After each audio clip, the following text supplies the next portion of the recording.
The snow fell heavy that night, swallowing the small town in silence, blanketing the world in a white so thick it seemed to erase everything except the glow of a few lonely streetlights.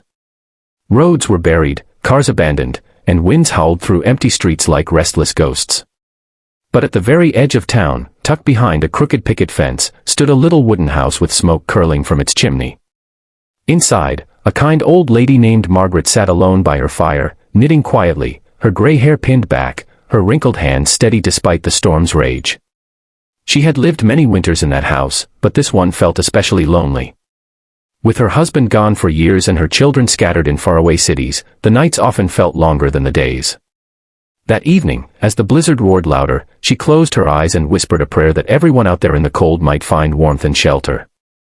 She had no idea how quickly that prayer was about to be answered, or how her life would change forever. Before we dive deeper into this story, if you believe in kindness, second chances, and the power of compassion, please take a moment to like this video, share it with your friends, comment below what kindness means to you, and don't forget to subscribe to Kindness Corner so we can keep bringing you stories that warm the heart. The knock came suddenly, rattling the old door so hard Margaret nearly dropped her knitting. She hesitated, her heart racing. At her age, unannounced visitors in the middle of the night, during a storm like this, were almost unheard of. She shuffled to the door, clutching her shawl tightly, and when she opened it, the sight before her made her gasp. Standing there in the whirling snow were 15 men, broad-shouldered and leather-clad, their jackets marked with patches that carried a name feared by many, Hell's Angels. Their beards were thick with ice, their faces red from the bitter cold, and their boots sunk deep in the snow. Behind them, motorcycles leaned against one another, nearly buried in the drift, their chrome now frosted white. For a moment, Margaret felt her knees tremble. These were men the world whispered about, tough bikers, troublemakers, men most would cross the street to avoid. But then she saw it.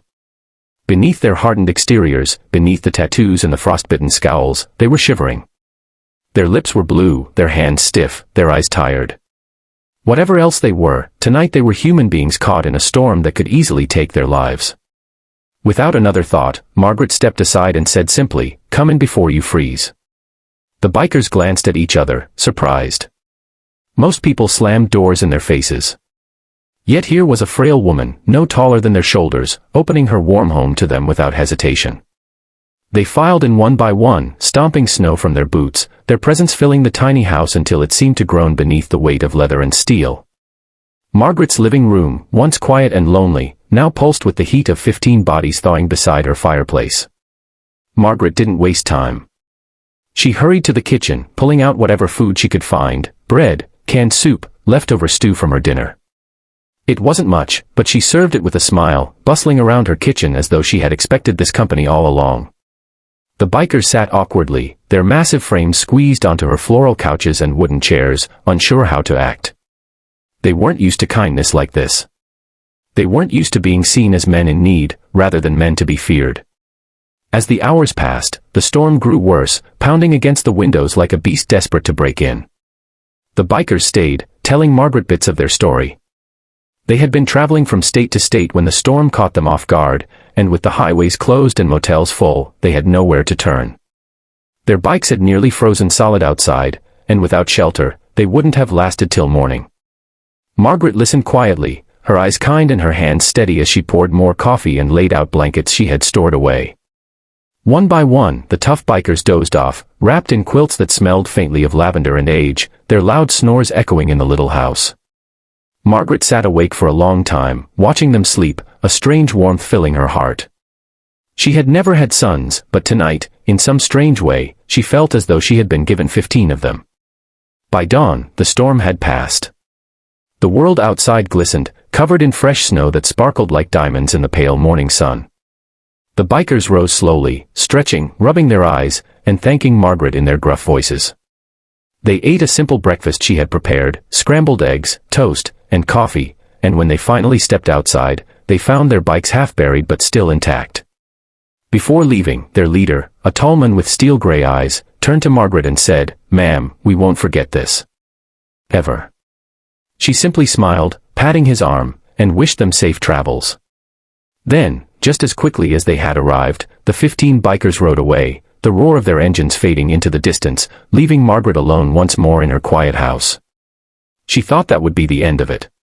Just a strange, beautiful memory of one snowy night when her house became a haven for those the world called dangerous. But Margaret had no idea that kindness never fades, it echoes, multiplies, and comes back when you least expect it. The very next morning, just as Margaret was feeding the birds in her snowy yard, she heard a sound that made her stop in her tracks. It was faint at first, like distant thunder rolling across the hills. Then it grew louder. The ground seemed to tremble. Margaret clutched her shawl and stepped closer to the fence, her heart racing. Down the long road leading to her house, she saw them, bikes. Not 10. Not 20. But one after another, stretching as far as the eye could see.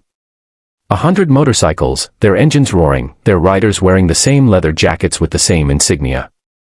They pulled up slowly, lining both sides of the street until Margaret's little house was surrounded, the air thick with the scent of gasoline and snow. Neighbors peeked nervously from their windows, unsure of what was happening, but Margaret just stood there, speechless, tears welling in her eyes. From the front of the line, the tall leader dismounted his bike, walking toward her with something in his hand. He smiled, not the kind of smile that hides mischief, but one that carried respect and gratitude. He handed her a bouquet of fresh flowers, though in the dead of winter, it must have been nearly impossible to find them. "We told the brothers what you did for us," he said. "Word spread. You gave us shelter when no one else would. We don't forget things like that." And then Margaret saw it. From the backs of their bikes, they unloaded bags of groceries, stacks of firewood, and boxes filled with warm clothes, blankets, and supplies. Some even carried tools to repair her fence, to shovel her driveway, to fix the squeaky hinge on her porch door. For hours they worked, filling her little house and yard with the hum of life. Her home, once so quiet, now rang with laughter, the clink of tools, and the rumble of motorcycles. She hadn't felt this alive in years. That day, Margaret realized something powerful: kindness has a ripple effect. What she had given freely, without expectation, had returned 100-fold. In a world that often seemed cold and divided, she had discovered that even the hardest hearts could be softened by compassion. The Hell's Angels, men often branded as dangerous, showed a side few ever got to see, a side that remembered gratitude, loyalty, and honor. As the sun began to set, the bikers gathered in front of her yard, engines revving in unison, a thunderous salute to the woman who had opened her door when the storm threatened their lives. Margaret stood on her porch, her eyes shining with tears, waving as they rode off one by one, the roar echoing through the snowy valley until silence returned once more. But her house would never feel empty again. She knew that somewhere out there, she had family now, family on two wheels, bound not by blood but by kindness. If this story touched your heart and reminded you of the power of compassion, please like this video, share it with others who need hope, and subscribe to Kindness Corner so we can continue spreading stories that prove kindness can change the world. And before we close, I'd love to hear from you. Would you have opened the door that night? Comment below and let's talk about the courage it takes to choose kindness, even when the world tells us to be afraid. Margaret's story is not just about one snowy night. It is about the truth that kindness is never wasted. It plants seeds that bloom in unexpected ways. Sometimes, all it takes is a warm fire, a simple meal, and a door left open in the storm to change not just 15 lives, but 100, or maybe more. And in the quiet of her little house, as she sat by the fire that night, Margaret smiled, knowing she was never truly alone again.